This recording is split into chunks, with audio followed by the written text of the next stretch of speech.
riffs are too repetitive, the lyrics make no sense. All the songs are B-sides and the cover art's a mess. There's so much here to tear apart.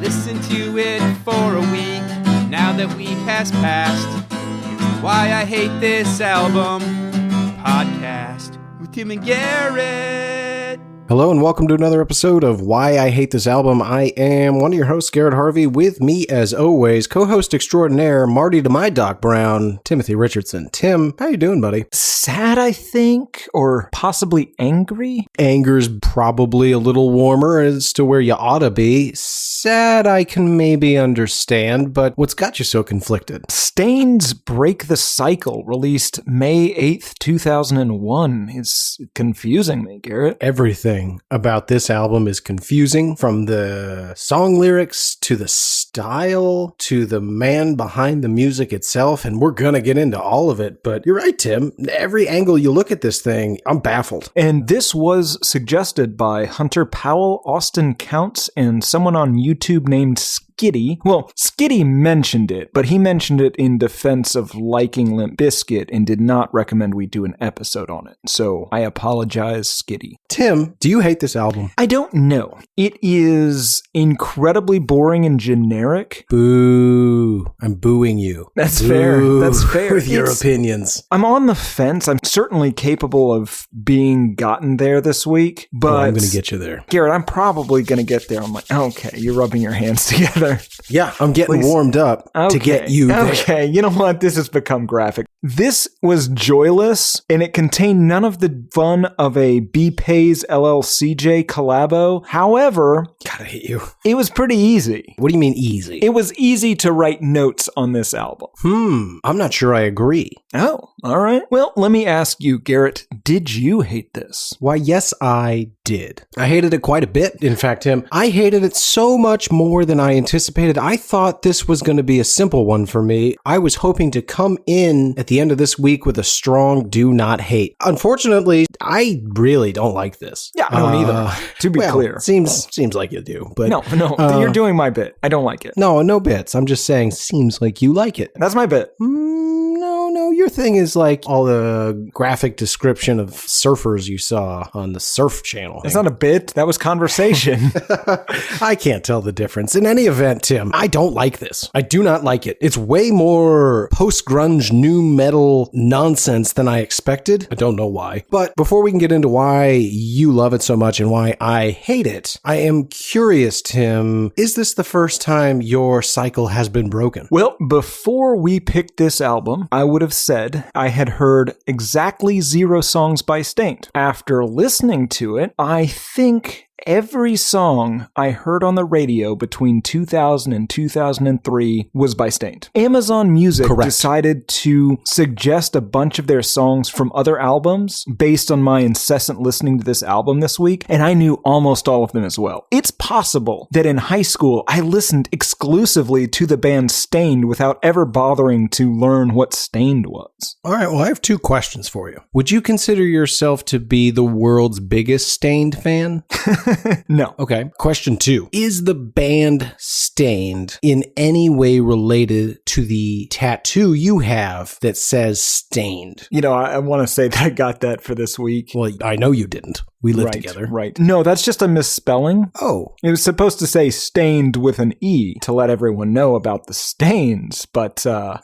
I am... The emotional stains. Well, emotional. Okay. There's some other stains. The point is I may have misspelled the word. You don't pronounce the E is my point. It's not Stained, it's Stained. Yeah, that's fair. I was giving you the benefit of the doubt that it was an artist's mistake, but it turns out, no, you gave him the source material, and he thought you were just a huge Aaron Lewis fan. Okay, great. Let me ask you, is this the first time that you, Garrett Harvey, have created a cyclical stain? No. I knew like half this album. I have no idea how. It's such an interesting representation of how influential radio still was in 2001 to 2004. You and I were very early adopters of the how can I play my iPod in my car? And even still, we got exposed to this music. I assume you never purchased any Stained albums, right? Oh God, no. Daredevil. Garrett. Okay, just checking. Garrett, I'm on the fence about hating this album. I hate this band. Okay, that's a fair distinction, but I'm definitely going to get you there this week on this album. But before I do, that's your history, that's my history. But I'm curious, what is the history of this band? Help us understand. How did Staind come to be, and more importantly, their hit album, Break the Cycle? Well, Aaron Lewis, the lead singer for this band, he was born in a Vermont log cabin to what he described, I believe pejoratively, as hippies. Airy claims he began hunting white-tailed deer at 4 to 5 years old. Did you just say Airy? I did, yes. And that is short for... Aaron. I don't think so. It is. Ask any Aaron. Ask any Aaron. Hashtag ask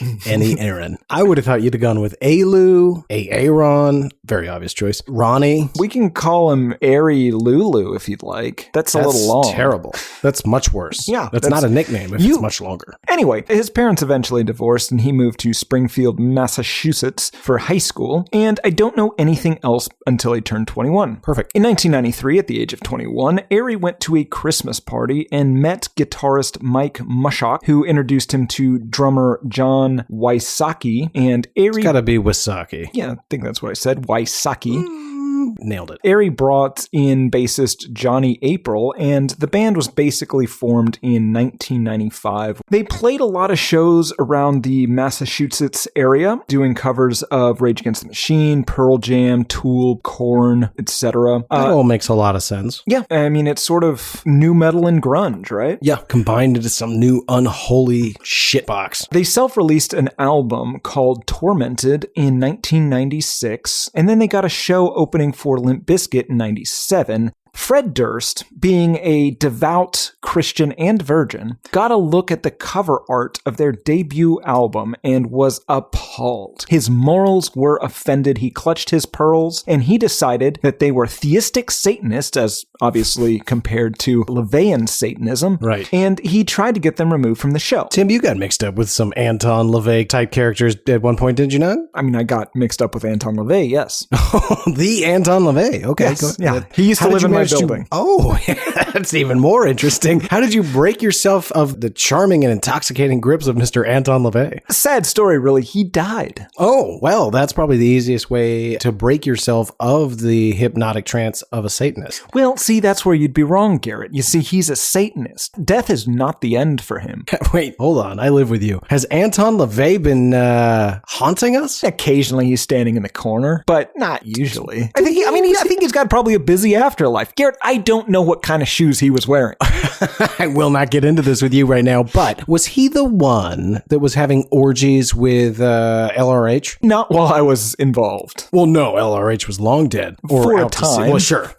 Of course. Wherever it is, he is. Because that religion's dead on. They got it right. Absolutely. Whatever they believe. They got those shoes. I don't think it's shoe-based. More spaceman? Anyway, let's continue. Fred Durst attempted to get them removed from the show, and someone eventually persuaded Dursty to let them perform, and Frederick loved them so much that he invited them to the Mecca of Rock, Jacksonville, Florida, to record some new songs. Then they went on the Vans Warped Tour. Then they signed with Biscuit record label Flip Records in 1998. This is basically the same origin story as Puddle of Mud. Wait, did we do Puddle of Mud? Oh, yeah. No. Oh, yeah. I don't remember that at all. The naked boy on the cover? What the fuck are you talking about? There's a naked boy on the cover. No. Episode 52. Really? Yeah. My God, I have no it's recollection like a year of that. ago. Well, yes. And you have Pick's disease. No, please stop saying that, Garrett. Pick's disease. In 1999, Staind released their sophomore album, Dysfunction, this time co-produced by Frederick Durst. Then they joined the Family Values 1999 tour, which featured Limp Bizkit, Primus, DMX, Method Man, Redman, Korn, other past and future guests of the show. And notably on that tour, Airy was convinced by Frederick to perform an acoustic version of the song Outside in Biloxi, Mississippi. If you'd like to hear Garrett do an a cappella version of that song, go back and listen to the Accidental Racist episode. Oh, right. And that quickly became a hit on the old radio machine scene that, as you mentioned, was so popular at the turn of the millennium. Airy was then also featured on Limp Bizkit's song No Sex, a song about how Frederick Durst has yet to have sex on the Significant Other album, Sierra episode number 11. Do you remember that episode, Garrett? I do. We are the people that broke the news that Fred Durst may or may not have been a virgin up to 44 years old. Right. That was a very early alleged exclusive. That's true. Exclusive, allegedly. Right. Well, I guess it's not allegedly exclusive. It's that he is a 41 to 47-year-old virgin. Allegedly exclusive. Nailed it. And that was also the episode, since you whispered a little bit there, where Fucked Me came from. Is it? I thought that came from Korn. It was J Devil guesting on that episode, Garrett. Oh, okay. On that album, I should say. He didn't guest on our episode. No, he was not in the studio. I wonder, Tim, he might be on Cameo. We should check. Oh my God. Wait. He could give you a personalized Fucked Me. Right. I was going to have him do it for you, but because that would be you even seem better. to like it. Yeah, I do. I love it. We'll see how much that'll run me. Can't be much. Boy, I was really concerned you were confusing that with our topless maids story. Garrett, I bet we could get the J Devil to clean our home topless. How? Money. You know how much money we make from this show? None? Enough to get J Devil half nude in her home. Okay, well, Tim, I've already approached him about it. His prices are reasonable. We can't get into the nitty gritty of business on the show, but just quick recap, maybe we can solve this. We can withdraw that money. We still have a fiduciary responsibility to our shareholders to use that money responsibly. So while we do have the money, we don't really make that money. That's an investment in our future. Does that make sense to you? I made approximately $3 million from that Nigerian that I loaned $10,000 to. I don't deal with the bank accounts, but that was the deal. So I think that I've earned enough of our show's capital to occasionally, maybe weekly, hire J Devil to clean our home topless. Your example is the time you lost $10,000 of my dollars to a person on the internet. That did not make any money. You know that didn't make any money. You know that didn't make any money. Tim? Garrett, I intentionally don't look at the receipts. I don't think you know how to read. I just sit there, I'm saying it. I'm reading right now. I wrote the history. I'm reading the history. I see you and Gino in the corner rehearsing beforehand. Anyway, Break the Cycle, the album of the week, was released in 2001. In 2003, they released 14 Shades of Grey. Then in 2005, they released Chapter 5. Then in 2008, they released Illusion of Progress. For that album, they toured with both Nickelback and Creed. Then they recorded a song for Transformers: Revenge of the Fallen, which our astute listeners will remember is Garrett's second favorite of the Michael Bay Transformer film canon. I think that's right. Okay, so in 2010, Airy took some time off to record a country EP. Out of nowhere. Well, I think that it's not out of nowhere. I think that it's out of his... childhood? Yeah, his childhood, his political leanings. There's a lot of stuff going into that. Then Stained released a self-titled album in 2011, and one of the songs from that went on the Transformers Dark of the Moon soundtrack. And now, again, this is Garrett's favorite of the Michael Bay tenure at the Transformers helm. Has anybody else been at that helm that I'm not aware of? I think the Bumblebee one was directed by someone else. Maybe that second Mark Wahlberg one, where Mark Wahlberg inexplicably played a science teacher, maybe? It's unclear. Listen, bro, I've got a pair of glasses on. That's actually all you need. You can either get a PhD, do it the hard way like you did, sure, or just wear a pair of glasses, which I've also noticed you do. So I don't understand. If you've already got the PhD, why are you wearing the glasses? Because I'm a double scientist. Oh, congratulations. Bro, why are you in college? You've got glasses. You're already a scientist. Come on, bro. There's robots out here. Wait, hold on. To be clear, those movies are garbage. Michael Bay, those movies suck. Anyway, go ahead. Tim, I don't like those movies. I feel attacked. Then they toured with Godsmack, as you do, and decided to take a hiatus starting in 2012 that basically continues to this day. Airy released the solo album The Road in 2012, then he released Sinner as a solo album at some point. At the World Series in 2014, Airy sang the national anthem for Game 5 and flubbed the lyrics. He would say, "All I can say is I'm sorry and ask for the nation's forgiveness. My nerves got the best of me, and I am completely torn up about what happened. America is the greatest country in the world. The stars Star Spangled Banner means so much to so many, including myself. I hope everyone can understand the intensity of the situation and my true intent of this performance. I hope the nation, Major League Baseball, and the many fans of our nation's pastime can forgive me. Feels like overkill. Now, I think he kind of had to say that because he had spent quite a bit of time on the old TV and interwebs a year before chastising Christina Aguilera for doing pretty much the exact same thing. Right. Well, what you have to understand about Ari, and we didn't really mention this up to this point, is that he is both a patriot and a lifelong libertarian-leaning Republican, raised by filthy hippies, as he describes his parents. And a fairly conservative grandpa. Well, that makes sense, Garrett. I mean, your parents were nice, reasonable people, but you had that grandpa that was just a filthy Irishman. Yeah. And as a result, you yourself, filthy Irishman. Wait, are you implying that I somehow am more a filthy Irishman than my parents? Oh, absolutely, Garrett. What in the world does that mean? Until the age of 12, what language did you speak? Gaelic. All right. Your parents don't know Gaelic. They didn't understand a word you were saying. I just assumed they were ignoring me. I mean, it was a different time, but I believe your father, again, I hesitate to say this, but fairy talk is what he called it. No, he did. Now, to be fair, he meant like a woodland nymph or classic leprechaun. Oh, absolutely. And again, because you are so small, it really fits. No, I think it was because I was speaking Gaelic. All aspects of his story check out. It was both insulting and accurate. Right. The best insults always are. In 2016, Ari supported Donald Trump for president despite claiming he was disappointed by the bickering and name-calling from the campaign. In 2019, he released a solo album, presumably a country solo album, called The State I'm In. And basically since 2011, 2012, Stained has done occasional shows, but they are scheduled to play the Epicenter Festival in May 2020, which Garrett and I have tickets to. Wait, what? Once I did the history, I bought us tickets. Oh, right. Yeah, I saw those. I hate you. Now, that is being responsible with this show's money. That's what we're supposed to be doing. Just torturing the shit out of each other with creative, awful field trips and week after week of this nonsense. So, well done, but I hate you. Does that bring us up to date, Tim? It brings us 3 months into the future, Garrett. Wow. Well, welcome to the future, everyone. Can you believe these shoes? The future belongs to Stained.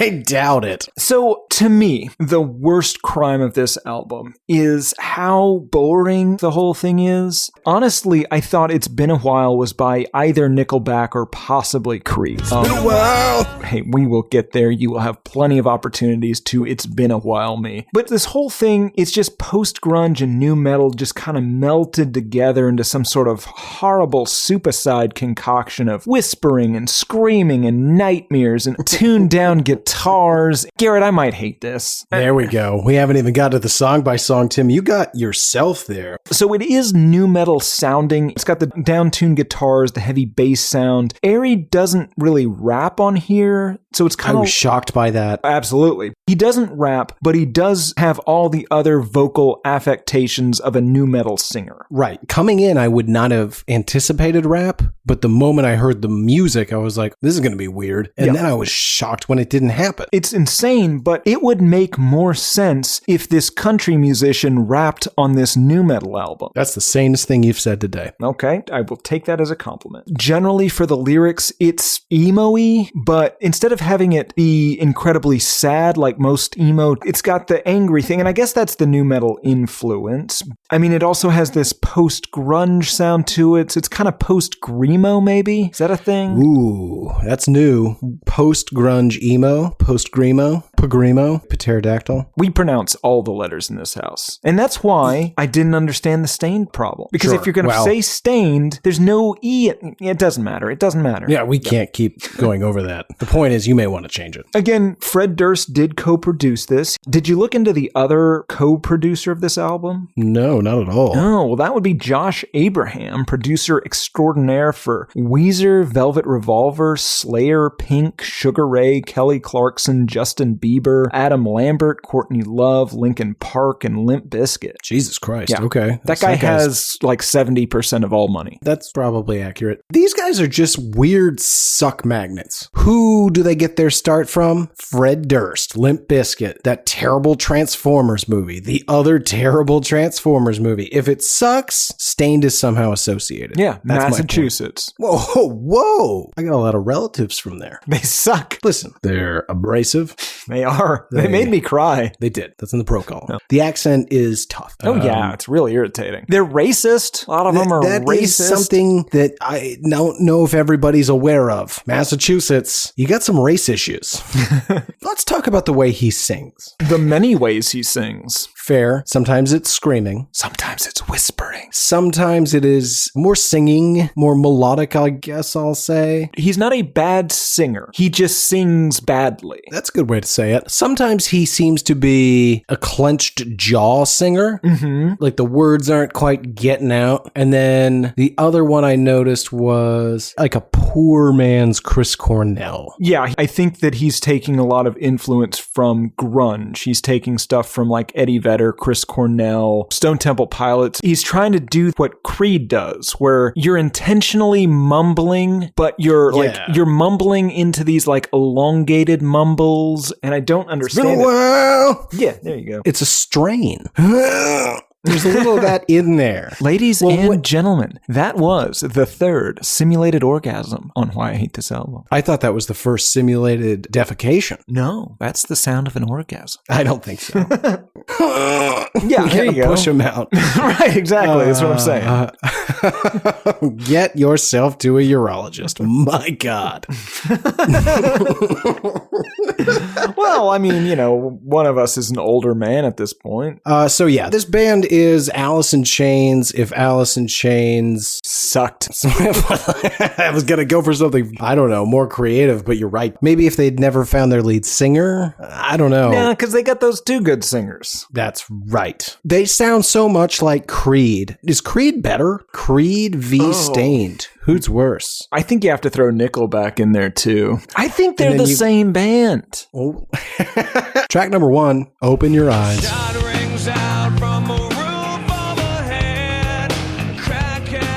Get ready to get kicked in the dick. New metal style. Oh, yeah. This album really leans into that. As we begin this first song, Tim, I'm super curious. Maybe we should have said this before. Who cares? Did you find a great deal of meaning in the words of these songs? I put a lot of meaning on it. Nice. I have notes, but I have to say, they are all over the place. I'll be very curious if we landed on any of the same theories. Right. Well, we spent more time listening to this than they did thinking about the lyrics.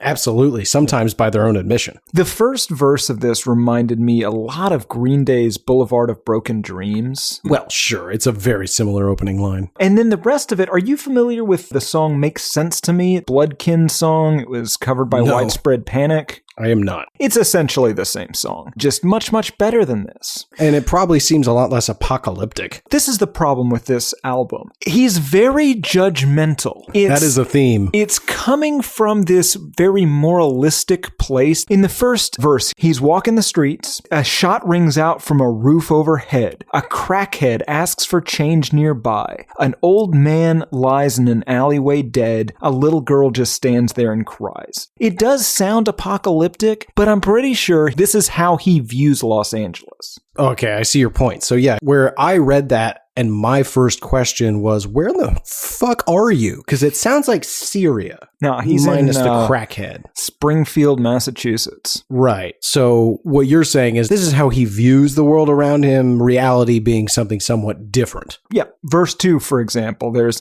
a boy just 13 on the corner for sale. Swallows his pride for another hit. Jesus Christ. He goes on. Oh, yeah. Overpopulation, there's no room in jail. And most of you don't give a shit that your daughters are porno stars and your sons sell death to kids. Good Lord, I did not start listening to Stained to be lectured at. Absolutely. And here's one of my problems. Porno is not the way you say this. If you're gonna break the word down, it's either porn or it's pornog, not porno. No, I gotta disagree here, Tim. You know I hate to disagree with you, but I have to say that is incorrect. Most of you don't give a shit that your daughters are pornog stars. I think that sounds better.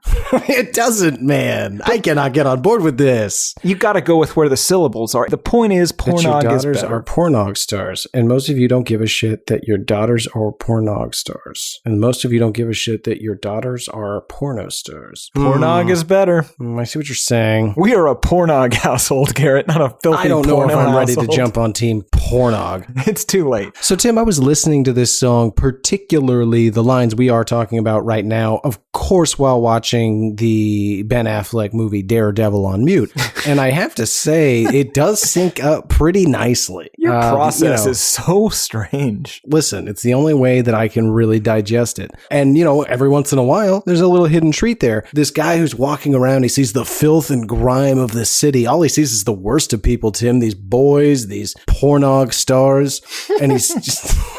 children selling death to kids. Of course, if you're, Matt Murdock out there saving lives, fighting the kingpin, this might be the jaded approach that you would take. Okay, I agree with that. However, okay, great. However, I don't think Daredevil is right. I think you are very influenced by the great movie you were watching. But he sees himself as a righteous vigilante, but I think the way his mind works is more of a Dexter or a Travis Bickle character. Like, I could see him fantasizing about some sort of Kevin Spacey 7 rampage where he begins killing these people based on their perceived sins to him. Okay. Again, the sins that only he sees and the sins that only he is capable of avenging to bring order to the city around him. It's very self-important. He has lines in here that what would you do if it was you? Would you take everything for granted like you do? You turn away. He seems to be challenging the listener to rise up and also 7 people. I support that reading. It saddens me a little bit to have a song, yet another song on this show that leans so heavily on vigilante justice and serial murder.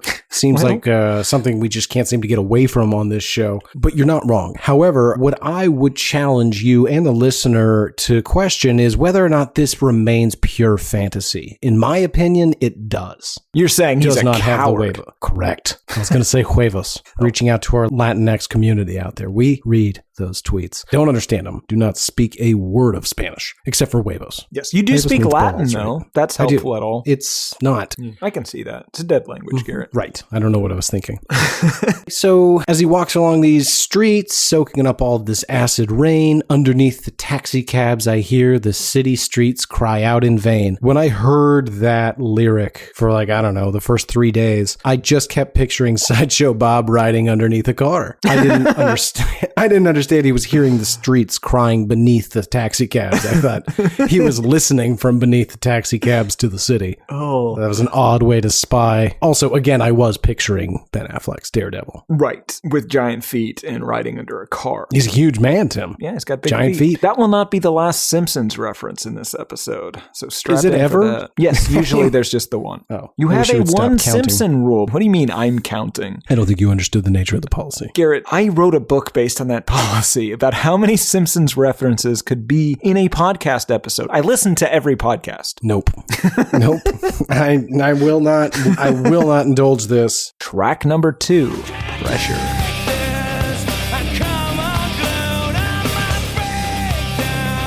The very surface reading of this is he likes getting high and at this point needs drugs to get back to normal. Yes, that's the essence of it. I just need this to be all right. I can't feel this another night. I can't take this. I come unglued. I might break down in front of you. This shit isn't getting me high. My chest's so tight that I'm going to die, etc. I prefer to think, though, that this is just medication. So he is bad at or terrified of public speaking, and he needs something so he can give that presentation at work. He waits for that Valium to slowly kick in before he can go address that boardroom. Maybe. You were presupposing that he's got some sort of ad agency job. Well, yeah. He has to go into the city every day. That's where he sees all these scumbags that he fantasizes about killing. No, I thought he saw him as he rode around beneath the taxi cabs of the city. Well, okay, we don't know how he gets into the city. It might be underneath a taxi cab. That's certainly It's possible. an efficient way to get there,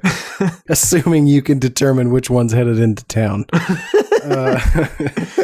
Anyway, he talks about this pressure all through the song. How he can't take the pressure. He's drowning in pressure. There's all this pressure. He's not going to be all right, Tim. He's crying. He can't take it. He's coming unglued. He's got a sales pitch to give, Garrett. I thought it was constipation. I just assumed he needed to poop. Well, if that's the case, he shouldn't be taking Valium. It doesn't help. Tim, Maybe what that's- if we... I got there just a half a second before you. Yeah, I think we just figured it out. He's constipated because he's addicted to these Valium because, Tim, he's terrified to get up in front of his boss. He's a real ball buster. You know one of those guys? I do. Ball buster of a Yeah. boss. Yeah, no, I've One of had my these. balls busted by a boss before. Absolutely. Catch Tim this fall on ABC, Ball Bustin' Bosses. And the men who love them.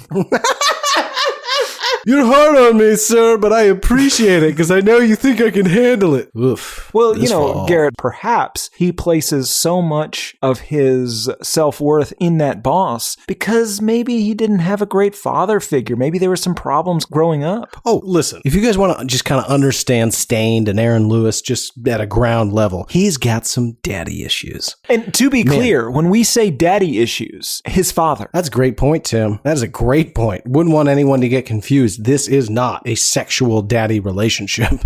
This is paternal. Boy, Tim, this is why this show works. We stitched this thing together. Now, I want to mention, there are relentless nu metal guitars pulsating throughout this song. Oh, yeah. It's like a worse version of like a Linkin Park. It's just these buzzsaw guitars. Yeah, this band is 2 years too late and managed to have a career that spanned over a decade. They made like 7 albums in 7 years or something crazy. I don't know. Maybe 6 albums in 12 years, something like that. Yeah, either one per year or far less than that. Either way. I think it was 1 every 2 years. Track number 3. Fade.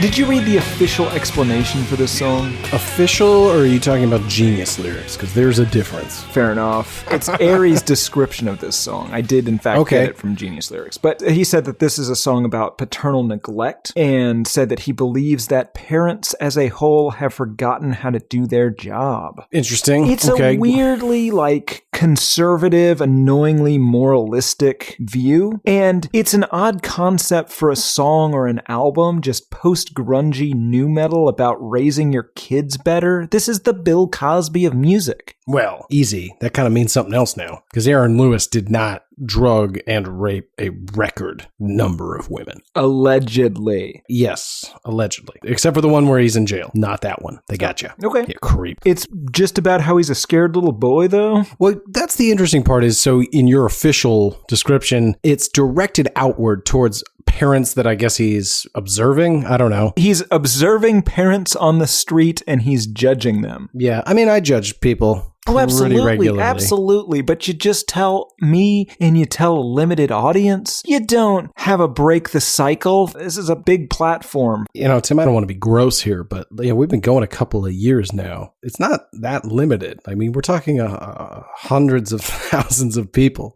That at can't this be right. point. That can't be right. It is. Well, I kind of... Cumulatively. Some folks have doubled up, and I know, it's weird, right? I kind of have stage fright now. Well, okay, you can't focus on that. It's just you and me. Hey, Tim, take a deep breath. Look at me. Take a deep breath. All right. Look at me. All right. Ooh, cool as those a are- river, soft as a sponge. Cool as a river, soft as a sponge. Nice. Okay. All right, I'm back in. We're back.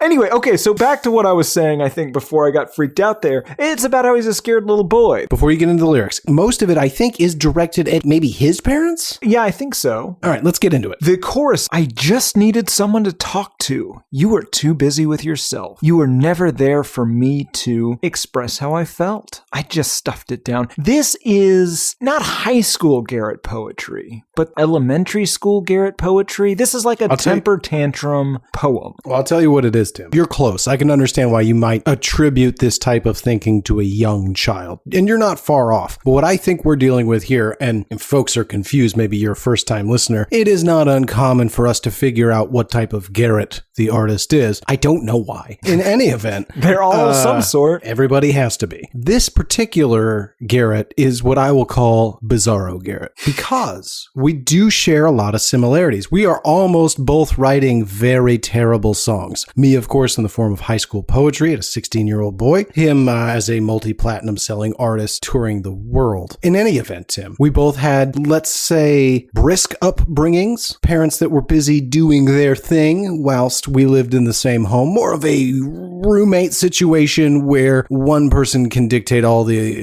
rules for the house and you cannot contradict them for fear of mockery. Sure, but you still had to earn your own money to pay for your own groceries. Well, yeah, they're roommates, Tim. Not until I was of age to work. Anyway, right, but this isn't again, about working my class life. Irish family, that was real early. In any event, I understand where he comes from. What I don't understand, why he is the bizarro me, is that he seems to think that his parents owed him time and attention and affection, whereas I don't. You knew better, and your parents made it very clear to you. But again, he was raised by hippies, self-described hippies. Sure, self-described, or he described. I'm not sure I understand what he means as a hippie, because what he's describing is parents that were not interested in emotional expressions of love. Maybe he meant yuppie. I don't know. They were in a log cabin. The whole thing doesn't make any sense. He goes on. He says, so where were you? When all this I was going through, you never took the time to ask me just what you could do. What was his problem? He has all these non-specific issues. What's the deal, Aaron? He always talks about how angry he is and how much he's been let down and how the world is kicking the shit out of him. But there's nothing specific enough here for you to actually get on his side. It's non-specific angst. It's post-Grimo. Post-Grimo it is. I assume you didn't watch the music video for this. I didn't watch any of them. That's smart. I watched too many of them. I won't bore you with it. It's largely what you'd expect. A little boy living in a home where parents argue a bunch. Yeah. Or as I call it, every home, right? What was the frequency with which he struck a Jesus Christ pose? Once every 30 seconds? Okay. So he's kind of doing a Creed/Nickelback. Yes. Track number 4. It's been a while. But all that seems to disappear when I'm with I have a very petty problem with this song. Okay. I mean, there's bigger ones, and we will, of course, get to it. But this song is plagued by this weird confusion of whether he's discussing the past or the future. Like, the syntax of this song makes absolutely no sense. Explain yourself. And it's been a while since I first saw you. And it's been a while since I could stand on my own 2 feet again. It can't have been a while again. One is the past. What do you mean? I think it can. No. If you say it has been a while since I did this again, that does not make sense. It makes sense to me. No. It has been a while since I once again did this. If you said it's been a while since I could stand on my own 2 feet, that's fine. You throw the again in there, it doesn't make sense. I think he just means since I could once again stand on my own 2 feet. Well, then he phrased it very poorly. Oh, sure. It's been a while. It should be, it's been a while, not it's Right. been a while. To be fair, though, he doesn't say, it's been a while. He says, it's been a while. Right, but that's wrong. It's been a while. I swear to God, you know I don't like slapping you because of how much I fear you, but I will slap your face. Even threatening it, I feel threatened myself. Anybody who hasn't heard this song, congratulations. You've lucked out. I don't know how that's possible. I've heard it 3,000 times and had no idea what it was about. Yeah, it's about blacking out and doing horrible things, maybe? Well, it's about having used to have done those things. I don't know that it has been a while since he was doing these things because it's confusing if this is past or present. He says, it's been a while since I've gone and fucked things up just like I always do. So that implies it's been a while since he got super drunk or did a bunch of H and something bad happened. In the same song, he also says, it's been a while since I could say I wasn't addicted that implies it's still going on, and it's been going Right. on for a while. I too was very confused by that. Let's see if we can piece this together, Tim, because I think you're right. And everything I can't remember, as fucked up as it may seem, the consequences that are rendered, I've stretched myself beyond my means. When? Up to this point or in the past, and you are no longer doing so? Yeah, and he goes back and forth throughout the song. I think he is still addicted because with the lines, and it's been a while, it's the lines, sorry, since I've seen the way the candles light your face, and it's been a while, but I can still remember just the way you taste. So it does sound like he hasn't seen her in some time, has not seen her in the candlelight, has not tasted her. He's still addicted, and that has cost him her because he does horrible things while he's addicted to something. But I want to linger on that line for a minute. The I don't want to hear candle line? about not the candle line. Oh. No, I want to linger on singing about how people taste. First of all, people really shouldn't have a taste, right? Well, it We depends agreed. how much you're tasting them. Explain. Well, I mean, if you're tasting them just a little, maybe you're not going to remember. Maybe the only way you would remember distinctly what somebody tastes like is if they taste really good or really bad. I don't know what I Or would do. just if somebody- very surprising. Like, pineapple. right. You're not going to believe this, but you taste exactly like chocolate pudding. I would believe that. But yes, I agree completely. It's weird. Even if it wasn't weird by itself, it's weird how often tasting people comes up in these songs. Now, usually they're more specific about tasting lips, which, as we discussed, if lips had a taste, it would likely be root beer. Or mashed potatoes. Right, that was option B.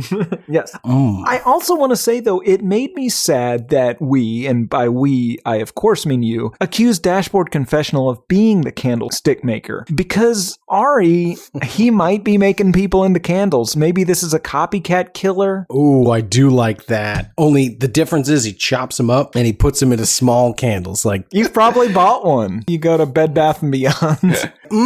peaches and peppermint. Right. Yeah, it just there's another happened ingredient so in there. that particular person tasted of peaches and peppermint naturally, and it infuses the candle. Well, like 90% of taste is smell, so this is starting to add up.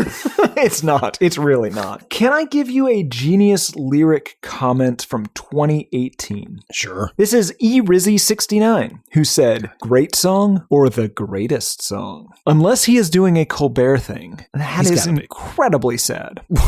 It's just weird. 2018? Yeah. Or is Well, 2018 actually- the perfect time? It could be like a hipster thing. Sure, it wasn't maybe. cool for a while. Oh man, what if Scott Stapp had this huge resurgence because Creed became just a hipster fad? No, they're fucking misunderstood, man. You need to really listen.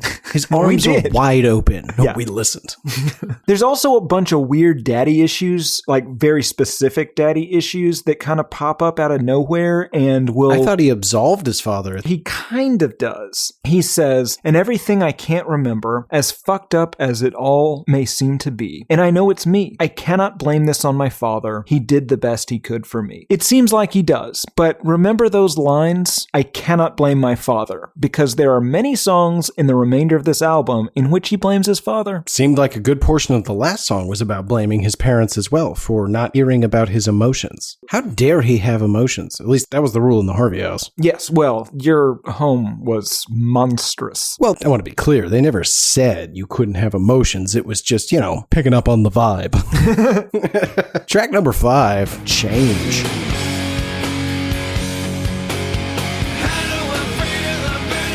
This is the same song as Fade. It is the same song as Fade, and this begins the clenched teeth singing. This had my favorite line in this entire album. Interesting. So now the waves, they have subsided, and my soul is bleeding. I did pick up on that line as well. What did you love about that line? I loved, because I make fun of your poetry a lot. Yes. This makes all do. your poetry look like, who's a good- Chaucer? Yeah, there we go. I don't know who that is, but sure. That's a good poet, right? Canterbury Tales? Is that prose? I don't know, man. Who could know? Anyway. You and your nerd books. Your nerd books. Yo, you can't read. No. Hashtag Tim can't read. I don't think we should start that. Oh, that started months ago. Oh. You wouldn't Did it? know. Yes, it did. You wouldn't know because hashtag Tim can't read. I can't read. This is dynamite admission here on the show out of nowhere. Oh, my goodness, folks. You don't know what breakthrough you just heard. We'll take it off mics, Tim. Don't want to make you embarrassed, but this is the first step to change. I'm not gonna Which is the change. name of this song. Okay. I think this song is secretly about young Aaron realizing that he's not necessarily this new metal style rocker that he's fallen back asswards into. He feels a change inside him, Tim. He's got more conservative leanings, and there's nothing wrong with that. He grew up in the country, hunting with his pappy, appreciating nature and American rights. It's time to let that Confederate flag fly. It's weird in Massachusetts, but... Boy, that is weird. I'm not so inclined to lean that heavily, but it is a weird transition. So I think if you heard the lines, if ever you had said to me before that I would lead this life that I'm living now, I guess it's also strange to feel the way I do inside. He's living that rock star lifestyle, but inside he's thinking, folks, when are we going to go to church? Maybe we should take these women out on dates first. I'm not comfortable with the swearing in this PG-13 film. Yeah, he's Cosbying. But you've got to stop saying that. Well, I don't know how you don't understand that culturally we have moved past what you intend with that phrasing. And it is too powerful what it now means to overcome. Oh, all right. He might be allegedly the most prolific serial rapist in the history of the world. That's untrue. That is Genghis 100% untrue. History of the United And States. stop saying Genghis. You heard That's it on how a you podcast. I'm not going to apologize for being educated. You are living in the wrong America. The future belongs to people like me. The future belongs to the illiterate. It's true. Worst protest ever. All the placards were blank. There is a part where we get what I've called greeching. Okay. Growl screeching. It's almost Tasmanian deviling. Without the tongue. Yeah. The Okay. point is he just begins like, it's Slipknot vocals is what it is. Correct. And it becomes the backing vocals for the second half of the song until he just starts greeching again. And it makes J-Devil's phlegm scatting sound coherent. Artful even. Yes. And those were legitimately nonsense words. This is supposed to They're be words. actual lyrics. Yeah. Yeah, but he greaches them. Yeah. He sings, I try to break away from all the hate I'm feeling for every one of you that's ever done me wrong. So again, he's got all this hate for others or hate for himself and hate for others that they hate him also. It's unclear, but he is continuing this trend halfway through the album practically of just walking around with these vendettas. He seems like a man who may have some lists. Oh, sure, Garrett. He has an enemies list. He's got a list of restaurants that he can wear his particular red hat into. Safe spaces, I think they're called. Oh, I see where this is going. Yeah. He's got a lot of lists. None of them are digital. They're all in a notebook he keeps in his truck. Sometimes the front pocket of his button-down flannel shirt. Well, it's got to be handy, Tim, in case he needs to add somebody to that list. Yeah. So for a lot of this song, I thought that he was feeling as though he had to apologize for his fame and for being so wildly successful despite Stained, by all measurable accounts, being not very good, by my estimation. Sure. Terrible. But by his estimation, not the music that he wants to make, because this isn't country music. Exactly. When he says, I need to justify the reasons for the way I'm living. I guess I can't because I don't feel like I deserve. I don't know why there's no last word there.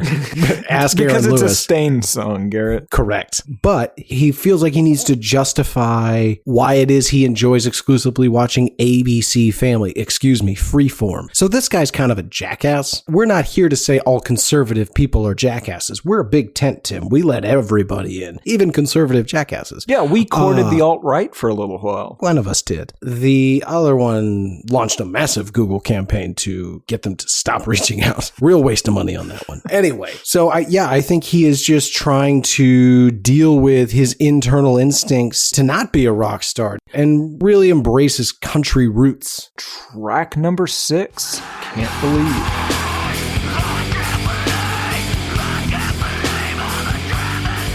This starts off with the same screeching. I definitely think he might be ripping off Slipknot's vocal style. Yeah, this is screaming. It's growl screaming, grunting, screamo. Screeching. It opens with good drums, and I'm into it. And this was the first song, Tim, where I thought we were going to get some rapping. And no, we get the screeching. The song seems to be about being scared and wanting to run away, maybe? And I can't believe all the travesties surrounding me. I want to flee. Well, I want to flee from everything in front of me. Not the me I want to be, but the me that you can see. Or whatever your stupid poem is. Yeah, man, that's a classic. Love that you pulled an actual quote from a Garrett Harvey high school poetry That can't original. possibly be an actual quote. Amazon.com, folks, get your copy of the tome available now. Yep. Each copy has just a little bit of Garrett's actual blood on it. That's 100% true, folks. I had quite the accident when we were visiting the printer.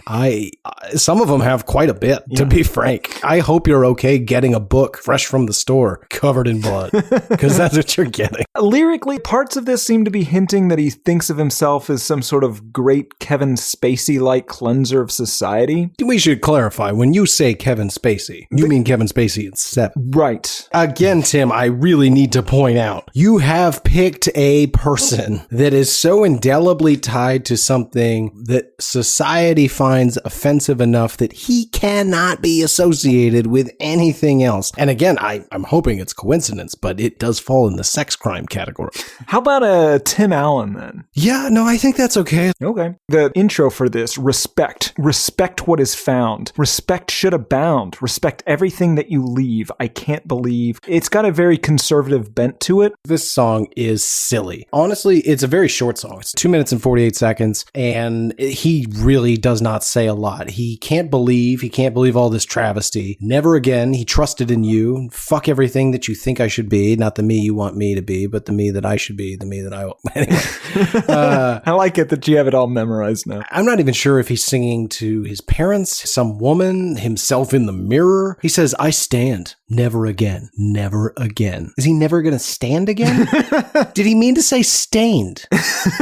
Yeah, I don't know. That verse 2 that you just read, that seems very Slipknot-y as well. The never again, trusted in you, fuck everything that I should be. I stand, never again, never again. I could see that being screamed in a Slipknot song. Yeah, they are clearly influenced by Slipknot, Korn, Rage Against the Machine. You can hear it. Unfortunately, it's been blended with a poor man's Eddie Vedder, which is, Tim, I got nothing else to say about this song. Track number 7, Epiphany.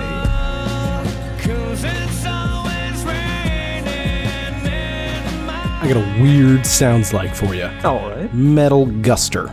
Yeah, I was surprised and disappointed to find out I knew this really well. Really? Yeah, this was on the radio, man. I can't even hear it right now as I sit here with you, and I've been listening to it nonstop. Yeah, he does an Eddie Vedder in this as well. Your words are just a whisper, your face is so unclear. What do you think this song is about? Are you familiar with Al Cap's Little Abner comic strip?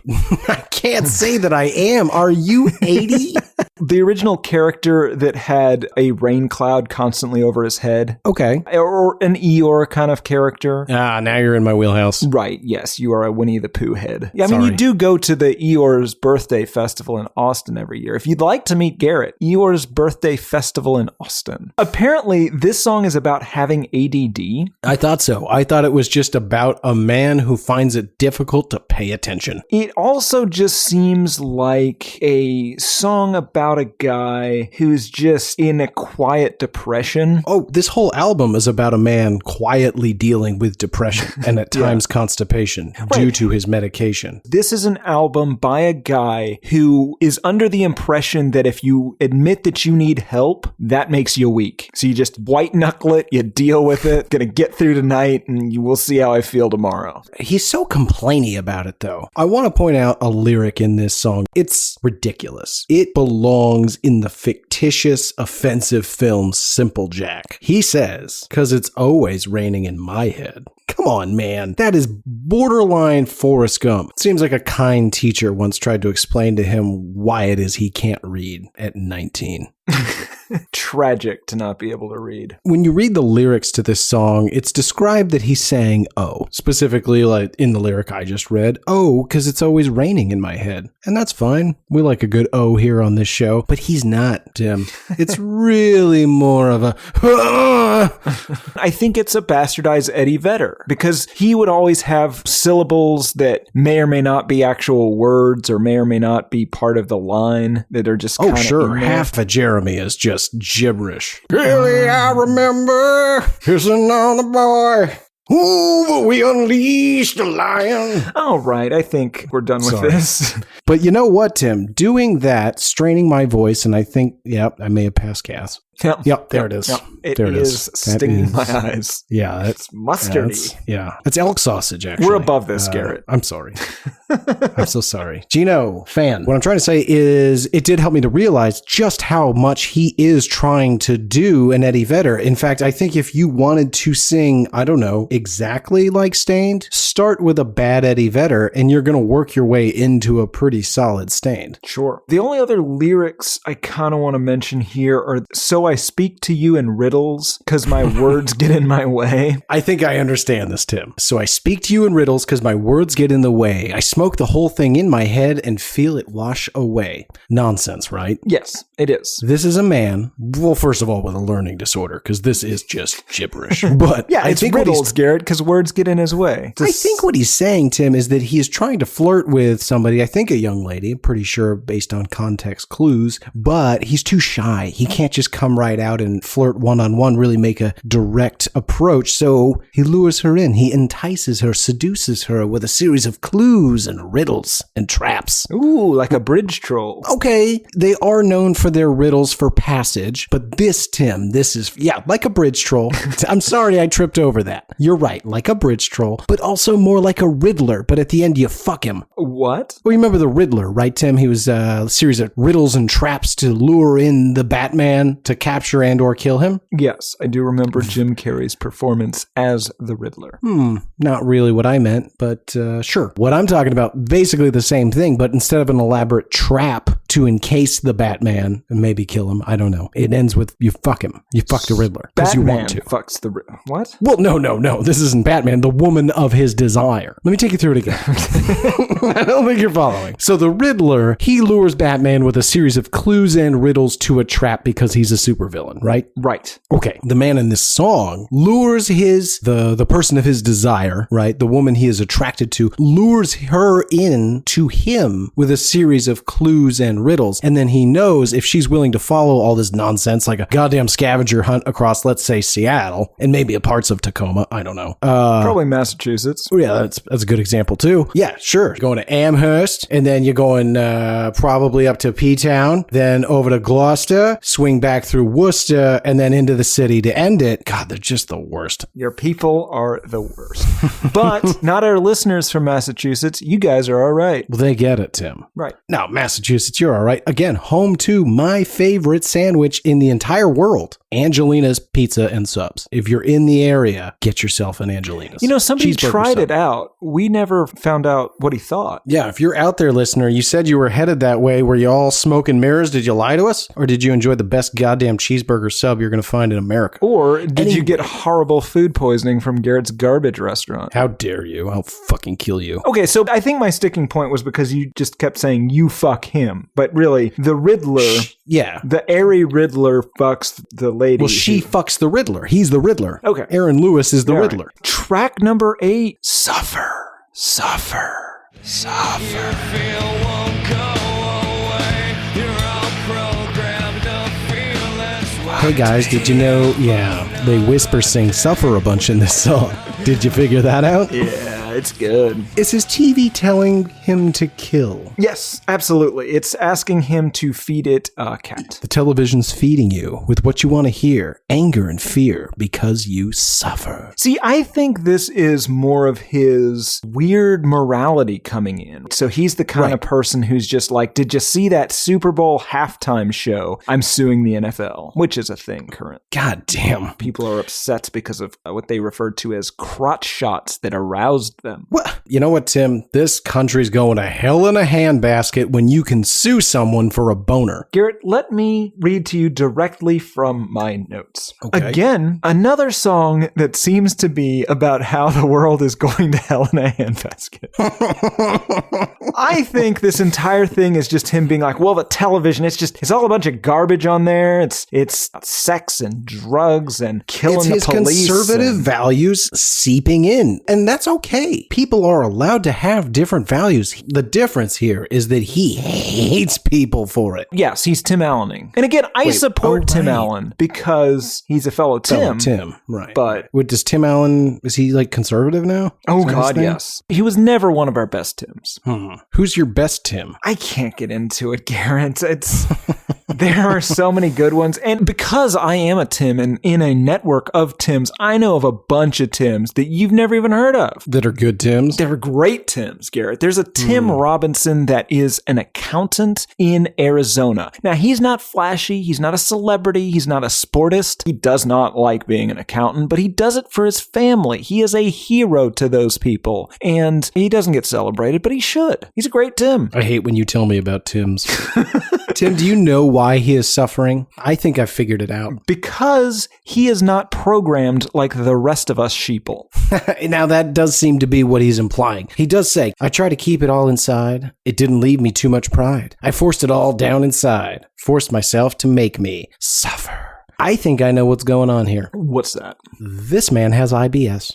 This man has IBS and he does not want his lady to know about it. He tried to keep it all inside. It didn't leave him too much pride. I forced it all down inside. Forced myself to make me suffer. He's holding in those poops. He's got horrible, gut-churning poops. But that's not how you impress a lady. You can't just say, hey, listen, I have a spastic colon. So if you gotta love me, you've gotta love my horrible, stinky butthole. Jesus. After dark? Maybe. I don't think that's Maybe. the way you should phrase it. You can address the topic. You just don't have to phrase it in that specific way. I mean, I would never address it. I would hold everything inside and Right. lie for decades even. Just occasionally go out to the woods, do my bad thing. But Tim, it hurts inside. Oh, He yeah, knows it why does, he Garrett. hides. Oh, my God. And he can't take anymore. God.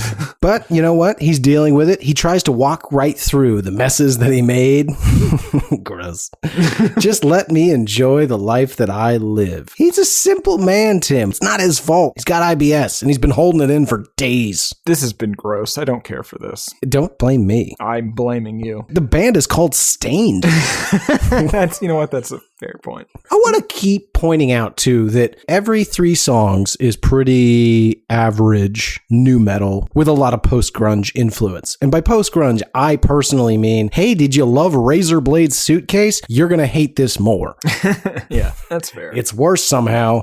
But every 4th song is really slowed down. And I think I prefer the slow songs to the metal songs, which is unusual. Yeah, I think I do too. Maybe not this one because of all the whisper singing and, shit talk. Well, again, we don't know that. Tim, I think we know that.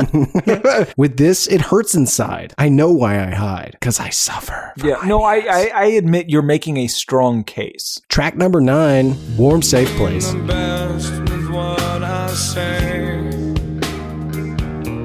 We get it. Your parents fought. This seems to be a song about the neglect of his parents and him seeking attention and a warm, safe place that he never got. Yeah, which has resulted in some demons. Yes, he is seeking refuge through relationships. He says, and then I find you here. Through your eyes, everything's clear. And I'm home, inside your arms, but I'm alone for now. Wait a minute. Is that Jesus? Maybe. I was going to say drugs. I think the Oh. lady is drugs. You are Sorry. correct, though. The lady could be Jesus. Yeah, I think he's been in the warm, safe embrace of drugs for a while. But as we all know, the longer you stay in that warm, safe place, the less warm and safe it becomes. So I think now he's turning to Jesus. Okay. So he was on Lady H and now he's on Lady J. Yeah, I think that's how that's said. But he's bad at communicating. Of He was course. raised in a yelling house, Tim. He never learned to work things out. Because in my family, all we ever seemed to do is shout. And again, I was raised in a home filled with screaming. Where are you? And I'm Your a parents great... seem like quiet, angry people. Like I've seen your father shake with rage and never make a sound. Yeah, believe it or not, that's like a 2 on the Fred Harvey anger my scale. God. Yeah, it gets intense. From age 8 to, 19, he was at a 7. Just round the clock, just furious at me. Constant disappointment. Do you know what he said when he found that poetry book? Oh my God, I assumed he was learning about it by listening to this show. Oh no, he does not know how the internet works. Oh, it's probably for the best. Absolutely. I like your dad, and I've said some horrible things about him on this show. I just know how disappointed he'd be in me. Oh yeah. I mean, he already is, though. He knows what you do for a living. I don't, because it seems to be driving rental cars, but... It's not that. And no, he does not know what I do for a living. Track number 10 for you.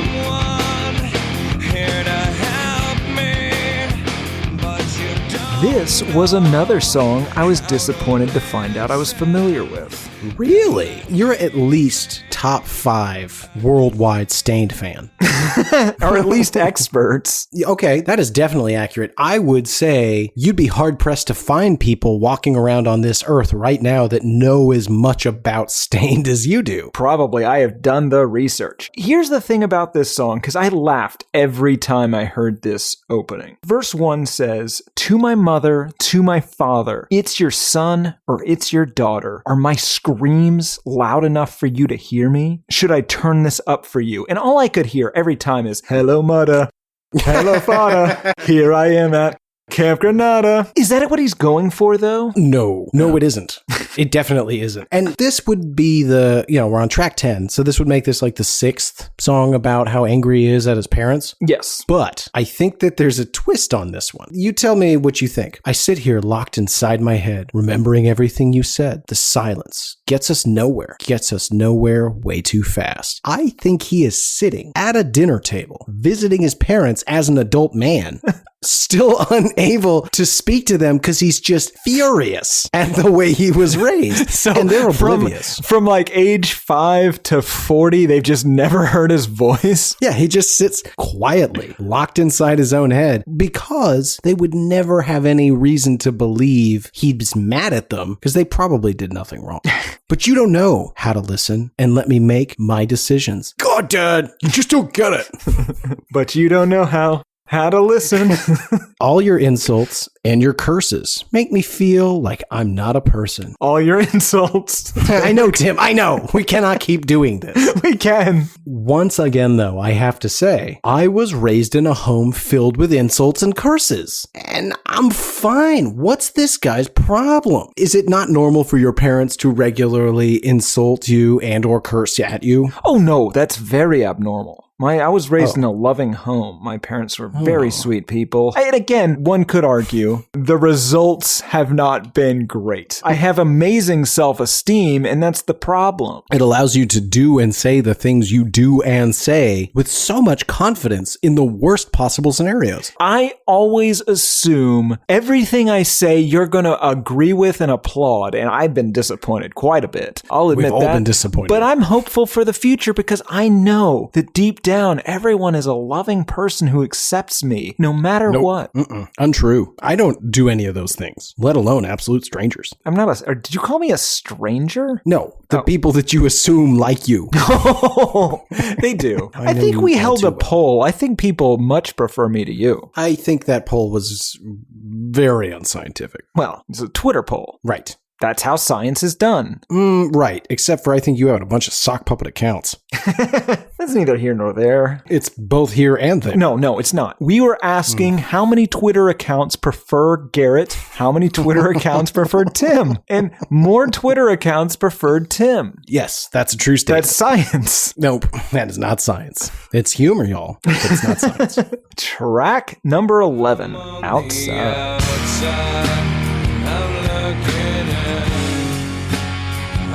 This is apparently completely meaningless even to Ari. Right. Even Aaron Lewis can't say what the meaning is behind the song, having made most of it up on the spot. This was said in Chicken Soup for the Soul, the story behind the song. Yeah, he had a half-finished song that Fred Durst was super into, so while on tour with him for the Family Values Tour 99, he convinces him to go on stage and perform it in Biloxi, Mississippi. Scenic Biloxi, Mississippi. Only with the promise that Durst would perform it with Aaron. Now here is where things get kind of weird. Until until this week, Tim, this is not the version of this song I'm familiar with. You'd only heard the Dursty version. I'd only heard the Durst version. The Durstin. The Dervin. Dervin. Dervin. Dervin. There it is. Got Yeah. Actually, I can't believe I'm going to say this. I prefer the Durst version.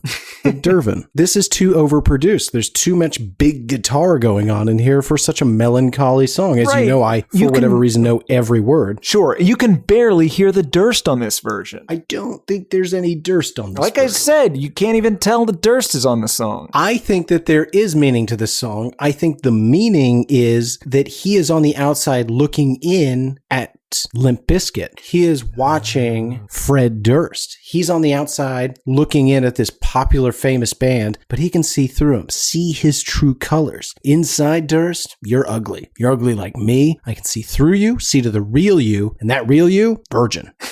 That makes sense. Conversely, Tim. So go he's ahead. standing on stage with Mr. Durst, singing this to his face, and because Durst is an idiot, he doesn't realize that he is mocking him to his face. Right. And I think that's probably why he was like, no, I don't want to sing this song that everybody seems to really like. It doesn't really mean anything. And he's like, you sure? Like, what's it about? And he doesn't want to admit it's about Durst. This guy's going to give him his big break. If you write a song about Fred Durst, you never want to admit it. How embarrassing would it be for somebody to find out that Fred Durst is your muse? Boy, wouldn't that be strange? Yeah. What if the end result was really good, but you had to go like play skee ball with Fred Durst? Oh yeah, that's the only way you can think. Or like hit the batting cages. No, Fred Durst, What? he's not an upper body strength kind of guy. So what would you do with Fred Durst? What would be the ideal Fred Durst buddy day? I think watching Fred Durst's movies. Oh, right. Didn't he do something Charlie Banks? The Education of Charlie Banks, maybe?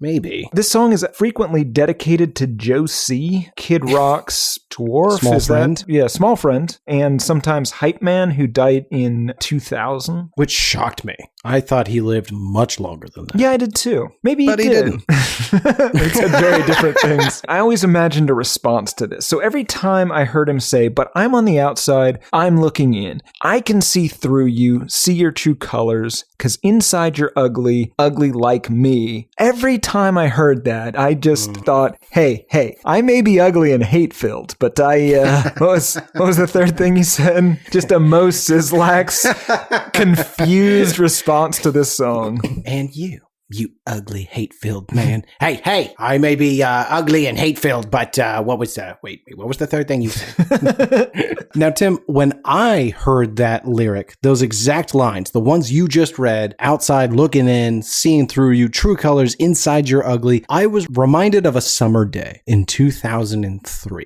Oh, God. Were you dressed as some sort of beerman? I was dressed as a beerman, some might say a beer Lacostier, driving around the greater Austin area, resupplying the grocery stores with libations, when I met a young man just hanging out, standing next to a oil fire or something. Some sort of barrel on fire. I don't remember what was happening. Well, living in post-apocalyptic times, basically. Essentially, but with khaki shorts. And Nice polo. yeah, you're such a put-together young man. In any event, Wait. I was on the outside. You're talking about me, aren't you? And I was looking in. I could see through this person, see who he really was. And inside, Tim, you know what I saw? A darkness. Just like me. I could see the real him. And so what I did, I stopped throwing firecrackers at people, put down my lighter, walked up a set of stairs and said, "Hi, I'm Garrett." You know what that man said? What? "I'm Tim." Aw. Fucked me.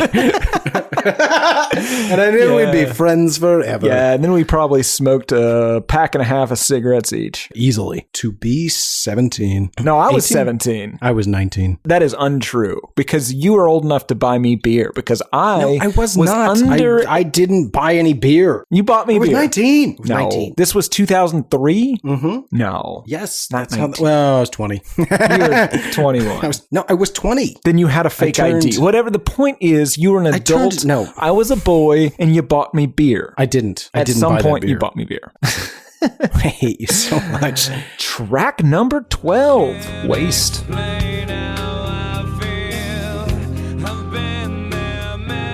He's way out of line here. This is really shitty. Yeah, a little backstory. This song was written after Mr. Lewis was confronted by a woman whose son was a fan and killed himself. The woman was clearly very distraught and hoping to find some sort of answers or understanding of why her son would do this by asking the lead singer of Stained for some reason. Well, this is apparently a thing because if you remember from the reviews of the most recent ICP album we discussed, this happened there as well. Sure, and I get it. If your child killed themselves, you'd seek answers anywhere. I'm not blaming this woman at all, unlike Aaron Lewis. This song is either to the mother of a dead child or the sibling of a dead child. Or the dead saying, child himself. It might be to all of them, though. You know what? I think you're right. Your mother came up to me. She wanted answers only she'd know. Only she should know. So he's not necessarily wrong, but his answer is to say, hey, your mom came up to me and was like, oh, why did Johnny kill himself? And I'm like, bitch, I don't know. You knew him. Because then, in case there was any confusion, he then follows it up with, I had no answers because I didn't even know you. Like, this is far more antagonistic than you typically would hear. It's a touchy subject because killing yourself is obviously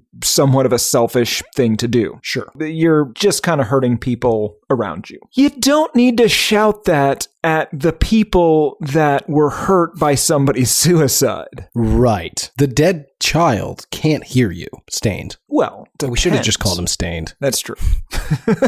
You know what? Well, we're 80-something albums in. You finally bested me. But these words, they can't replace the life you waste. Did anybody think that he'd write a song that would replace her dead son? In his mind, the mother did. Oh, that adds up. He is the valiant hero here. He's telling the hard truths. He's definitely Kevin Spacey sevening people. He might be publicly Bill Cosbying people before 2010 and certain things came to light. Yeah, that analogy just falls apart at this point. I cannot make that clearer. He says, could you paint this picture? Was life as bad as it should seem that there were no more options for you? Hasn't this guy written 11 songs before this that were only about his depression? Sure, absolutely he has. He goes on from there. I've tasted the cold steel of my life crashing down before me. Another dynamite metaphor. Right. So from this, I am to believe he's bragging at this point, right? I've been there many times before. I've tasted the cold steel of my life crashing down before me. He's saying he's been depressed, but because he's a better person than this dead kid,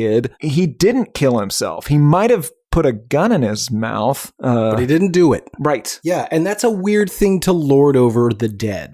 Or the dead's grieving family. Yeah, it does sort of seem like a dog pile on a group of people that are 100% innocent in the middle of a tragedy. But in case you weren't quite picking up what he's putting down, he gets a little more blunt. Did daddy not love you? Or did he love you a little too much? Did he control you? Did he live through you at your cost? Did he leave no questions for you to answer on your own? Isn't this a list of things that he complained about on this album? Well, maybe except for the part where he implies that molestation might have been the cause. Yeah, it all feels very mocking. Absolutely. It's not a touching dedication to a troubled boy and his hurting family. No, it's phrased as a taunt. Well, fuck that, and fuck her, and fuck him, and fuck you for not having the strength in your heart to pull through. What? Don't call dead kids pussies. It's a bad look. Right, absolutely. Yeah, but to be clear here, he says, fuck suicide, fuck the dead kid's mom, fuck the dead kid, and then maybe fuck the listener? For good measure. Yeah. And to be clear, this podcast is anti-suicide. Sure, but we're also very anti-Stained. And getting more so by the song. Yeah, that's fair. Yeah. And he goes on from there. I've had doubts. I have failed. I've fucked up. I've had plans. Okay. Doesn't mean I should take my life with my own hands. So he's saying he's doubted whether or not he should live. He's been a miserable failure. He's had plans. I assume that means he's made a plan to kill himself. But then again, he says, but I'm stronger and I'm better than your dead kid. Yeah, get it together, dead kid. Jesus Christ, Aaron Lewis. What this might be, this woman might have come up to him. Again, this all assumes that this actually happened, which probably not, but whatever. So Another possibility here is that a woman came up to him and said, "My son killed himself. He was such a big fan of you." And he had this weird misinterpretation of that. He thinks she's blaming him personally. And this whole thing is this weirdly defensive stance that he's taking. Well, that at least explains his reaction. Yes. But it doesn't explain why you would write this song. No, oh God, no. Track number 13, Take It.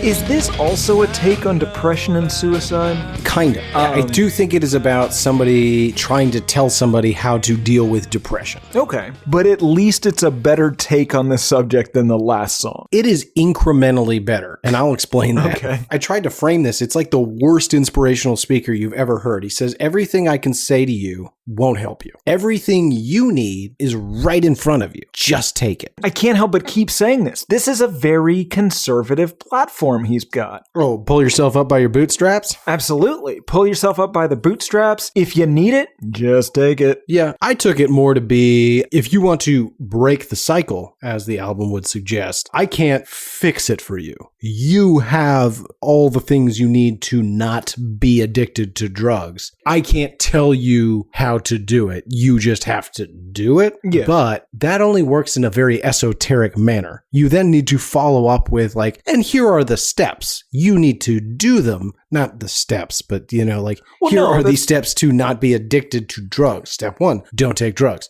Step 2. No, Garrett. Step 1 is admit there's a higher power. No. We're not, no. Why do you think I'm not drunk right now? Because there's a higher power. Right. Okay. It works for people. Some people. They won't release their recidivism rate. I think it's better than like anything else. Oh. But I think that's a game of inches. If it's about addiction, it's got a very white knuckle it kind of thing. Try to make it through the daily pain that you feel. Maybe tomorrow won't be so bad. It's the worst optimist I've ever heard. Yeah. Tomorrow could always be better. Yeah. And it is a clenched jaw spoken word bridge. Yeah. I lived through this. I just feel this. I just live for my tomorrow. It's like if you're in a grunge band and you were gonna write a motivational poster, you were gonna copy one, but you don't remember exactly what it said, maybe you might would probably write, I just live for my tomorrow. Yeah. No fear. The outro is kind of confusing, though. Just make it go away. Just make it go away. She'll make it go away. She'll make it go away. What's it and who is she? It's got to be Sweet Lady H, because there's been no woman in this song or most of this album. It's just been addiction, his sadness, his parents, and his mind. Yeah. I was shocked by that. But after 13 tracks, Tim, by number 13, I was just done. Yeah, who gives a shit? Perfect. How did this thing do? In the US alone, this has sold over 4,900,000 copies. Ugh. Worldwide, it sold over 4 million copies in 2001 alone. Oh my God. It has sold over 8 million copies worldwide. That's the Fred Durst magic at work. That's amazing. So they can just do whatever they want. Sure. It hit number 1 on the Billboard 200. It was number 1 in Canada, Ireland, New Zealand, and the UK. It hit number 9 on the Swedish Sverigetoplisten and number 18 on the Swiss Schweizer Hit Parade. But sadly, it only made it to number 36 on the Dutch megacharts. Great, that's how it did, but what did people think of it? There are 592 reviews on Amazon, of which I read 592. Wow. 4.5 stars out of 5 on average, 74% 5-star, 4% 1-star. First one is by Melinda Jane Harrison. It's called Everything Terrible Needs Our Love. Wow. My 16-year-old brought this CD in and played it for me. I am the mother. And I thought, what a wonderful but angry CD. Yes, it's about broken homes, addiction, self-pity, loneliness, too many fans, too many nights out playing music, the suicide of one friend, the consumption of drugs, torment, doubt, all those good things. Sounds like real life to me. Sounds like what our kids are going through today. I absolutely loved it. I'm from the 60s generation. Of course, now I have a whole room full of kids playing Stained night and day. Just sign me Stained by the sound of Aaron Lewis's haunting, tormented voice. Buy it now. 5 out of 5 stars. Sign me Stained? It's unclear. Okay. Yeah, she lost me there at the end. Although I will say, she listened to this album. Yeah, she did. It's weird. If you don't have an internet show mocking it, why would you pay that close attention? Oh, this is by Rain Man. It's called It's Always Raining in My Head. Oh, no. Is it just me, or does Stained keep getting better and better? I like the first album, but there wasn't anything about rain on it, so it couldn't really hold my attention. This is much better. Wait. This album's better because it's got a song about rain? The best song is Epiphany. I love the line, It's Always Raining in My Head. It rains in my head, too. I thought I was the only one. The thing about acid rain in Open Your Eyes is cool, too. Yeah, Stained is great. A great band for a rainy day. I want to find the song Black Rain somewhere. I bet it's good. Black Rain, 5 out of 5 stars. God, what's his name? Rain Man. Oh, okay. Wow. What's that guy's deal with rain? He's so crazy. God, I wish I was that into like something that innocuous and easy to learn about. Yeah. I'm not that into anything. No. Bad music, maybe? Torturing me? Yeah, there it is. Yeah. I do like that. All right, I've got this is a Why I Hate This Album exclusive. I'm going to read this review, and then I've got a little game to play. Okay. This is by Baker K. Runge. It's called Wow. Wow. Can I say about Stained's third album, Break the Cycle? This album just rules. Aaron Lewis proves why he is one of the best frontmen today and why Stained is our saviors of rock and to get us out of this boy band age. Stained rocks, and I highly recommend Dysfunction. Stained effing rules. 5 out of 5 stars. Now for the game. This was written on September 11th. This review raving about the band Stained, somebody took time out of their September 11th, 2001 to write it. Before or after those towers fell, Garrett? It's gotta be before. Oh, but it was so early in the morning. Before they knew. Okay, that's fair. But they were on the internet, Tim. They got on the internet, and Google News didn't exist then, but MSNBC did, and that was back when you would set a homepage for your browser. People aren't still doing that, right? Are people not? Okay, why am I asking you? Any more reviews? Those were great. This last one here is by Amazon customer. It's called I Traveled Thousands of Miles for This Album. It starts off, I had to travel thousands of miles across the Atlantic to even realize who Stained are. And then there's a couple paragraphs describing who Stained are. And the end of this review is, Aaron expresses his true emotion like no other songwriter of his kind. I would like to write a song about all the people who reject Stained without listening to a track more than once, and also the people who have wrote negative reviews. Overall, this is truly one of the best albums I have in my collection. And I will say that for a long time, the only regret that I have is being called Adam, because if I was called Aaron, I would share his name. Anyway, buy it for your own good. 5 out of 5 stars. What a weird way to say you like this music. Wow. What? I don't know. That guy's so crazy. You can go by Aaron. Yeah, you can. You can do it legally. You can just do it as like, that's my nickname. Aaron is short for Adam. Yeah, nobody cares. Nobody cares. We call the guy Suckballs. Some people to this day. Bono, for example. The only regret I have is being called Adam, because if I was called Aaron, I would share his name. I don't think he meant regret. I do. If he had that one thing fixed, his whole life would be perfect. It is perfect, with this one exception, yes. Right. If he got that one thing fixed, it would be perfect. So, Adam, I hope you're listening. Probably are. Just change it. You just change it. You don't even have to do anything, no paperwork. Just, I go by Aaron. Okay, great. Don't care. Go by whatever you want. Wow. Great reviews. Who's this for? Every single person alive in 2001. Yeah. There was no escaping it. And I feel so bad. And this should be you. Maybe a little younger. But there's got to be a band, especially of our listeners, that were just of a certain age when this was popular, and sorry, that's their popular music. So they know it and they probably like it and they're nostalgia fueled and they know they're wrong. They know it's garbage, but they can't help it. Yeah, I mean, I think a lot of people have that for new metal. People that are approximately our age, maybe a year or two older than me, so your age. Allegedly. Or a couple years younger is like the POD, Puddle of Mud. No, we should do POD. Honestly, I thought the POD and Puddle of Mud was the same band until like 3 days ago. POD is the We Are the Youth of a Nation. Is that band? Oh, God, is it? I think know that so. song. I'm not sure. Tim, final thoughts? None. None? Wow. I don't want to drag it out.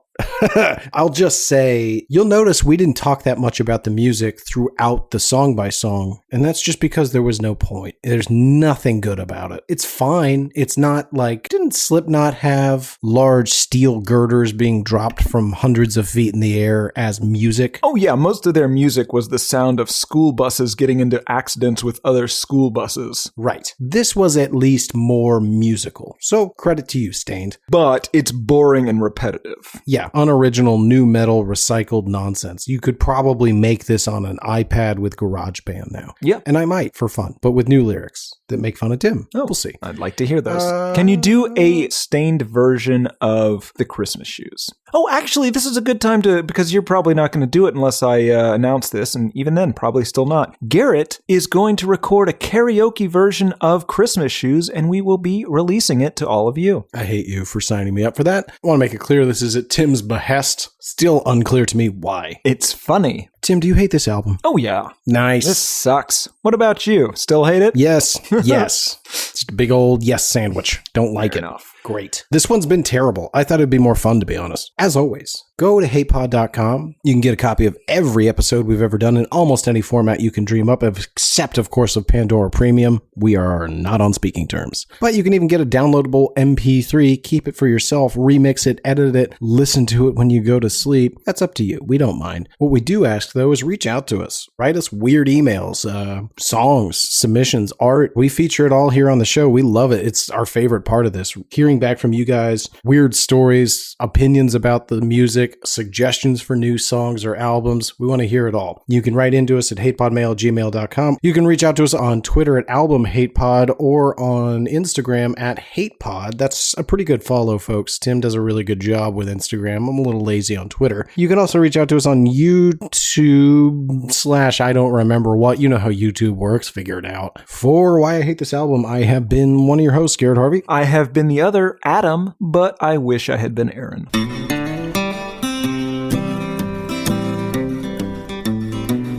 There's cowboys running through my dreams. Nothing's quite the way it seems. I joined the Navy, got kicked out in a week. My facial features aren't distinct. Try to find some meaning in these songs. The genius is a genius, got it wrong. No, it's a lobster murder sex thing. It's the bleaching of the rear. A full assault on both your ears. The riffs are too repetitive. The lyrics make no sense. All the songs are B-sides. The cover art's a mess. Listen to it for a week. Now that week has passed. It's the Why I Hate This Album podcast with Tim and Garrett.